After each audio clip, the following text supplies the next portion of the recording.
Students, 26 को आपका accountancy का पेपर है। वैसे भी आप प्रिपेयर होंगे इस चीज को लेकर। छोटी छोटी चीजें हैं जिस पे आपको पूरा फोकस करके चलना है। 40 नंबर्स मैंने आपको बताया था कि इतने भी चीजें कर लोगे तो 40 नंबर्स कंफर्म है कि आना ही आना है। अगर मान लो कुछ चीजें नहीं भी कंफर्म है, ऐसा लगता है कि नहीं अब तो करना ही करना क्या है, मुझे कुछ समझ में नहीं आ रहा, तो अभी भी टाइम है कि करना क्या है। इसमें ये सारी चीजें जो लिखी गई हैं बोर्ड पे वो बहुत ज्यादा इंपॉर्टेंट है। मैं एक बार डिस्क्राइब भी कर दे रहा हूँ कि करना क्या है, कैसे चीजें करनी है, वो आप जान लीजिए। सबसे पहले जनरल एंट्री सारी आप याद करके चलेंगे, सारे जनरल एंट्रीज को समझ के चलेंगे, जनरल एंट्री कैसे करनी है।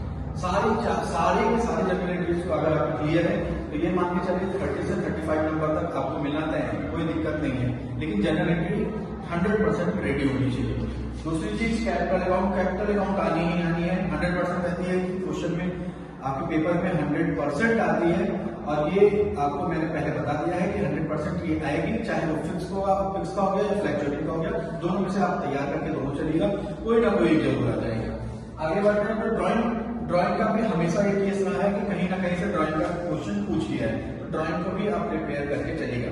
आगे एवरेज प्रॉफिट हो गया या सुपर प्रॉफिट हो गया या कैपिटलाइजेशन मेथड हो गया, इन तीनों को आप क्लियर करे रहेंगे, हो सकता है ये भी आ जाए। इसके बाद आता है गेनिंग रेशियो, सैक्रिफाइसिंग रेशियो। हमेशा क्वेश्चन में जब से हमें लगता है अकाउंटेंसी बनी हुई है, जब से ये चीजें आई हुई है, तब से ये आता है और ये आता रहेगा। तो गेनिंग रेशियो, सैक्रिफाइसिंग रेशियो बहुत इजी भी है और इसको आप तैयार करके चलेंगे। फिर आ जाएंगे हम बैंक अकाउंट और लोन अकाउंट। इसमें थोड़ी सी दिक्कत होती है।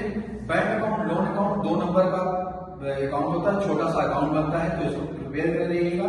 बैंक अकाउंट और लोन अकाउंट, इन दोनों में से 2 नंबर का काम आपका हो जाएगा। बस थोड़ा सा मेथड समझ लेना है, थोड़ा सा ट्रिक समझ लेना है, आगे आपका ये काम कर जाएगा। 2 नंबर का अकाउंट बनता है, 2 नंबर को हल्के में मत लेके चलना, ये क्योंकि छोटा अकाउंट होता है और इसको समझने में भी आसानी होती है, तो ये 2 नंबर अपने हाथ में रख के चलना है। फिर आ जाते हैं इधर रिवैल्यूएशन और रियलाइजेशन। रिवैल्यूएशन अकाउंट समझ के चलना है, इससे जस्ट अपोजिट एंट्री भी होती है, ये भी समझ के चलना है। रियलाइजेशन में कोशिश ये करनी है जहां तक ये होता है